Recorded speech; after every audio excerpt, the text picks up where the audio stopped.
À tous, j'espère que vous allez bien. On se retrouve pour le brief du samedi 15 juin, il est 9h19. Aujourd'hui, on va parler donc des news économiques de la semaine à venir. On va parler également du ratio long and short, du funding open interest, des liquidations. On regardera ce que font les whales en finissant par l'analyse technique de Bitcoin. Mais avant ça, on va parler donc des trades que j'ai pris hier. Et franchement, j'ai été dégoûté parce que je me suis fait front run. Front run, ça veut dire tout simplement que vous avez raison sur toute la ligne. Mais simplement, on ne vient pas vous chercher. J'avais un ordre qui était placé à 67 492, comme je vous l'avais expliqué en vidéo. Et voilà, on a pump juste ici, et ensuite on est parti directement à la cave. Donc ça c'est vraiment dommage parce que y avait un super trade à prendre. Bon par contre j'ai réussi à prendre le long ensuite qui était ultra risqué, c'est pour ça que je l'ai pas call sur Discord, je l'ai annoncé, hein, j'ai dit je peux pas call des trucs comme ça, mais finalement je le ferai la prochaine fois. Tout simplement, si jamais on se met en une minute, c'était vraiment un scalp de base. Et au final, j'ai décidé de le hold parce qu'il y avait des datas qui nous annonçaient qu'on allait rebond. Donc tout simplement, voilà, on avait fait un changement de structure juste ici, avec une chasse à la liquidité juste ici. Donc là, on voit qu'on a chassé. On voit qu'on a changé de structure en validant la bougie juste ici. Derrière, retour en zone OTE, donc ce mouvement-ci. Donc si jamais on se met là, retour en zone OTE, j'étais rentré ici. Derrière, qu'est-ce qu'on fait? On casse la zone OTE, j'étais sûr que j'allais me faire SL comme ça. Et au final, ça a décidé de rebondir là. Et c'est venu chercher mon TP qui était situé en zone OTE de ce retracement baissier. Donc tout simplement, si jamais vous placez votre retracement de Fibonacci ici et ici, vous obtenez cette zone-ci. Et du coup, c'est la zone potentiellement de short, donc de prise de profit du long. Donc voilà un peu comment ça s'est passé.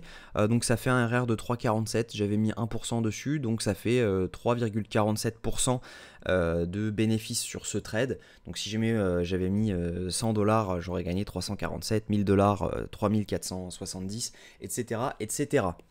Donc voilà un peu ce qui s'est passé dans les dernières 24 heures au niveau des trades. Pas grand chose d'autre, malheureusement, on n'a pas eu ce short, mais bon, il y en aura d'autres. Et je pense qu'on va pouvoir prendre celui-ci quand on va arriver dedans, parce qu'on va avoir, à mon avis, une deuxième entrée. Donc voilà un peu ce qui s'est passé. Je supprime tout ça. Et on va pouvoir passer à la suite. Donc au niveau des news économiques, cette semaine, lundi, on va pas avoir grand chose. Mercredi, alors pardon. Hop, semaine prochaine. Lundi, on va pas avoir grand chose. Mardi, on va avoir l'inflation européenne à 11h. Donc ça va être impactant sur l'euro, potentiellement sur le dollar. On verra maintenant si jamais il y a une réelle différence entre les prévisions et l'actuel. Donc ça, on verra. À 14h30, on va avoir également les ventes au détail, donc ça peut être impactant sur les marchés si jamais il y avait une grosse variation. En revanche, si jamais c'est à peu près la même chose, il n'y aura pas de un peu plus ou un peu moins, il n'y aura pas vraiment d'impact sur le marché. Au niveau, on va avoir l'inflation également en Angleterre mercredi à 8h du matin, ça peut bouger un peu sur GBP, donc attention à ça. Pour ceux qui tradent le Forex, on va avoir également le PIB en Nouvelle-Zélande à minuit 45 jeudi soir. Donc ça peut être impactant, ça peut bouger pas mal si jamais on a des mouvements. On va avoir l'indice manufacturier de la Fed à 14h30 jeudi. Pareil, ça c'est une news qui peut faire bouger énormément le dollar, donc par conséquent les cryptos. Et puis c'est à peu près tout, on va avoir le PMI manufacturier à 15h45 vendredi. Mais voilà, ça reste des news qui sont peu impactantes, mais qui peuvent en avoir si jamais la différence est grosse, donc il faut quand même garder un œil dessus. Au niveau du ratio long and short, on a toujours énormément de long, on est sur quasiment 70% de long, donc pour moi on n'a pas fini de pricer ce dump. Pour moi, voilà, le dump, il est encore présent et on va pouvoir retomber encore. Il suffit juste de trouver un setup. On a donc une diminution de 200 millions du nombre de longs, mais ce qui s'explique tout simplement par le nombre de liquidations qu'on a eu. Si jamais on regarde, liquidation dans les dernières 24 heures, on voit qu'on a 174 millions de longs qui ont été rect. Donc ça représente à peu près ce qui manque. Quand on regarde, il y avait 200 millions. Il y avait 200 millions de longues en plus, on était à 3,9, donc même pas, c'était 170. Donc voilà, on n'a pas énormément de longues qui se sont rouverts en plus sur Binance, mais on a eu 175 millions de longues qui se sont fait liquider, donc plutôt intéressant comme data. Je voulais voir donc, hop, là j'ai les liquidations, je voulais voir la super chart graphique. Hop, super chart. Voilà, tout simplement pour avoir donc les datas de savoir si jamais les gens ont long ou short cette nuit, donc on va laisser charger un petit peu, ça j'en ai pas besoin, et on regarde et on voit directement, c'est flagrant, que les gens ont long cette nuit depuis 4 heures du matin, les gens sont en train de long, on le voit à l'open interest qui monte avec des fundings qui montent dangereusement, donc il y a de grandes chances pour qu'il y ait plein de liquidations juste ici. À mon avis, en 12 heures, elle devrait être effective, on devrait voir pas mal de liquidations, donc attention à ça. On voit le rect des 175 millions juste ici, on voit qu'il y a eu une énorme baisse de l'open interest. C'est essentiellement dû à mon avis à des shorts qui se sont fait liquider sur ce pump. Donc là on a eu pas mal de gens qui ont été surpris parce qu'ils ne s'attendaient pas à ce qu'on rebond aussi fort et aussi vite. Mais voilà, on a eu également une liquidation juste ici, on le voit, hein, on a eu environ 3000 bitcoins de liquidés sur ce dump. Donc c'est pareil, on a eu pas mal de choses sur les dernières 24 heures, ce qui doit représenter à peu près 170 millions. Donc voilà. Au niveau des liquidations sur les dernières 24 heures, on a pas mal de longues à liquider parce qu'il y a pas mal de gens qui ont acheté le bottom, hein, comme vous le voyez ici. Beaucoup de personnes pensent que ici, on a le bottom et pour moi ce n'est pas encore le cas parce que c'est un peu lent. On n'a pas de setup de longue, donc potentiellement on peut redump. Voilà, on a quand même pas mal de liquidations qui traînent en haut, à la hausse. Donc pour moi, le dump, si jamais on en a un, ce sera le dernier.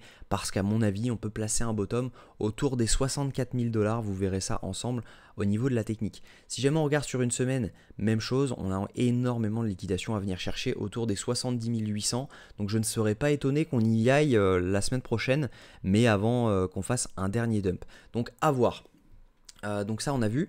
Si jamais on regarde, ça c'est un autre élément qui pourrait nous dire que on n'est pas encore sur un bottom, c'est que on a les retails qui rachètent ce mouvement actuellement, c'est eux quasiment qui ont fait rebond avec les whales, mais voilà, les micro whales, c'est elles qui ont le plus de volume, on voit, hein, elles représentent, quand vous regardez, quand vous cliquez dessus, ça représente 3,7 milliards de dollars, on le voit juste ici. On le voit juste là. Donc ça représente des ventes de 3,7 milliards de dollars. Alors que si jamais on regarde les whales, elles sont juste là. Ça représente un achat de 78 millions. Et pour les retails, on est encore sur des ventes de 67 millions. Donc plutôt intéressant comme data. Mais voilà, on voit que les micro whales, elles vendent.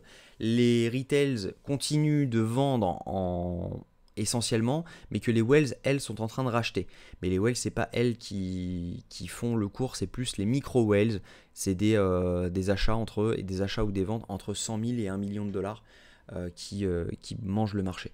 Donc voilà, donc au niveau technique, moi ce que je pense, c'est qu'on peut s'attendre à un dernier pump. Ce que j'aurais aimé, c'est qu'on retourne dans cette zone, qu'on refasse un plus haut là-dessus, et derrière qu'on puisse revenir chercher cette zone-ci, parce que clairement, alors je vais clean un tout petit peu la chart, comme ça vous allez mieux comprendre. Donc je vais clean tout ça, ça j'en ai pas besoin non plus, voilà. Et si jamais je me mets, donc là on était en 1 minute, si jamais je me mets en 1 heure, vous voyez qu'en fait c'est très flagrant, on a deux zones. On a donc, hop, je vais enlever ça et je vais enlever ça. On a donc deux zones à venir chercher. On a potentiellement cette zone-ci, qui représenterait en fait tout simplement, ici vous pouvez voir qu'on a un énorme FVG, donc un creux dans la value, c'est tout simplement une zone qui doit être comblée à un moment ou à un autre. Donc c'est probable que nous fassions quelque chose comme cela et que nous remontions. Maintenant, il y a également une chose à savoir, c'est que ici, il y a énormément de liquidités à prendre et que tous les gens qui vont rentrer en long ici, ils vont mettre leur stop loss ici, ici, ici, ici pour se sentir en sécurité. Et maintenant, la question c'est est-ce qu'on n'a pas besoin d'y aller pour tout simplement poser un vrai bottom? Parce que les vrais bottoms se posent une fois qu'on a vraiment pris tout le monde. Et là, on n'a pas encore pris tout le monde, les fundings sont toujours positifs. Les gens continuent à long, on a toujours 70% de long sur Binance, il n'y a pas eu de retournement à 50-50, etc. Même si on est en bull run, je vous l'accorde, il n'y a pas vraiment de cas pour le moment où on voit le train est complètement plein et on part avec. Ça moi personnellement, je ne l'ai jamais vu. Donc ce que je pense, c'est qu'il y a des chances qu'on rebondisse ici et qu'on vienne taper à un moment la TH, mais il y a un monde quand même où on descend à 59. On vient chercher la zone de demande qui se situe juste ici. Donc la zone, à chaque fois, on la tape juste là, juste là, juste là, là on s'en était servi comme support, résistance, on réintègre, on rebondit dedans et on repart. Donc là il y a de grandes chances également que, là on avait rebondi dedans, il y a de grandes chances qu'on fasse un plus bas là-dessous, sous les 60 200, pour ensuite pouvoir poser un vrai bottom. Donc moi ce que je pense, c'est qu'il y a de grandes chances de venir faire un tour là-dedans. Maintenant il y aura un long à tenter là-dedans, mais je pense que je vais tenter quand même un long si jamais je commence à voir tout simplement un truc comme ça et comme ça. Là je pense qu'on aura notre changement de tendance juste ici. Là on sera retour en zone OTE de ce mouvement. D'ailleurs j'ai fait une vidéo sur les zones OTE, n'hésitez pas à la regarder, ça va vraiment vous intéresser, je vous mets le lien juste en haut ici, ça devrait apparaître là maintenant. Voilà, et j'ai fait également une vidéo sur laquelle on investit ensemble 2500 $, l'objectif est de faire 10 000 $ ensemble. On va faire une série de vidéos, donc n'hésitez pas à la regarder, ce sera de toute façon disponible à la fin de cette vidéo. Donc voilà, moi voilà un peu le plan que j'ai sur Bitcoin. Je pense qu'on va continuer à dump. Maintenant si jamais on commençait à break au-dessus donc de cette structure, donc tout simplement à faire quelque chose comme ceci, si jamais on commence à break ça, on aurait fait du coup un plus haut, de plus en plus haut, on changerait alors de tendance et on pourrait s'attendre donc à un retour dans la zone OTE de ce mouvement, si jamais on faisait quelque chose comme ça, voilà, et derrière on pourrait repartir. Donc il faut faire attention à ça parce qu'on pourrait très bien faire quelque chose comme ça, mais j'en doute, ça c'est un scénario vraiment qui est exceptionnel et je ne pense pas que ça arrive. Donc il va y avoir un petit short à tenter si jamais je précise, on avait, donc je vais mettre en 15 minutes, ça va être plus propre, un retour là-dedans. Bien sûr, je l'ai raté quand on est revenu dedans, mais il y a des chances qu'on y retourne. Il y a quand même des chances de rentrer maintenant, mais le RR est moins bon parce que bien sûr le SL il ne se met pas ici, il se met plutôt ici. Donc on est sur un RR de 1,4, 1,7, donc c'est pas bon, moi je le prendrai pas. Mais voilà, si jamais on retourne dans notre zone, on peut avoir un RR qui est sympa, tout simplement parce que on pourrait avoir une entrée ici avec un SL ici et derrière on peut avoir un RR de 3, 3,5. Donc ça c'est pas mal, mais voilà, je le prendrai pas avant parce que à mon avis on peut encore rebond. Donc voilà un peu le scénario. Par contre, je tiens à vous prévenir d'une chose, c'est que je ne vais pas long directement quand on va arriver dans cette zone. Je ne vais pas poser un long juste ici, entrée ici, SL ici, parce que ça sert à rien. On ne sait pas si jamais on va pas venir chercher les liquidations qui sont juste en dessous. Et vous voyez, hein, le SL il serait vraiment trop loin. On a un SL qui serait à 60 000 avec une entrée à 64 000.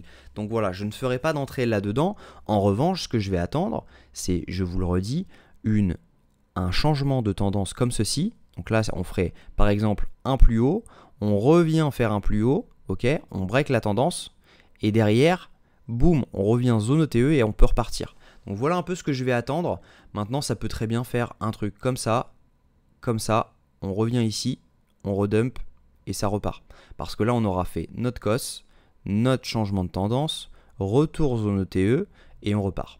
Et en gros, là, on se placerait nous. Donc là, en gros, imaginez que vous avez fait votre retour zone OTE, donc parfaitement ici. On rentre en long juste ici, donc je vais zoomer un peu. On rentre en long donc juste ici avec notre SL donc sous le plus bas et derrière on peut venir target les plus hauts. Donc voilà un peu le plan qu'il pourrait y avoir. Les zones sont à peu près, c'est juste pour vous donner la structure que je vais attendre sur Bitcoin. Mais voilà, en gros le plan c'est ça, pour moi ça reste de venir chercher au minimum les 64 600 $. Mais ce que je pense c'est que voilà, on peut venir chercher cette zone entre donc les 64 555 $ et les 63 400 $. Si jamais cette zone venait à lâcher, je pense qu'on se donne rendez-vous directement dans les 60 300 à 59 100 $. Et là, à mon avis, par contre, la zone, elle est petite. Donc, je pense que je placerai directement un ordre dedans. Mais on verra le moment venu. De toute façon, je colle tout sur Discord. Donc, voilà. Et également sur Twitter, n'hésitez pas à rejoindre le Twitter. Je fais un giveaway en ce moment. Donc je vous donne tout simplement 100 $ gratuitement. Il suffit juste de s'inscrire sur Mext et de comprendre pourquoi il faut s'inscrire. Donc il suffit de lire le thread que j'ai écrit dessus. Ça vous montre la différence des frais entre les différents exchanges. Donc je vous invite vivement à le lire parce que certaines fois sur les 200 prochaines transactions vous pouvez payer 2000 $ de frais sur certains et 0 $ sur Mext. Donc c'est vraiment intéressant de le faire. Voilà, je vous souhaite une très bonne journée, un bon samedi. On se retrouve demain à la même heure. Prenez soin de vous.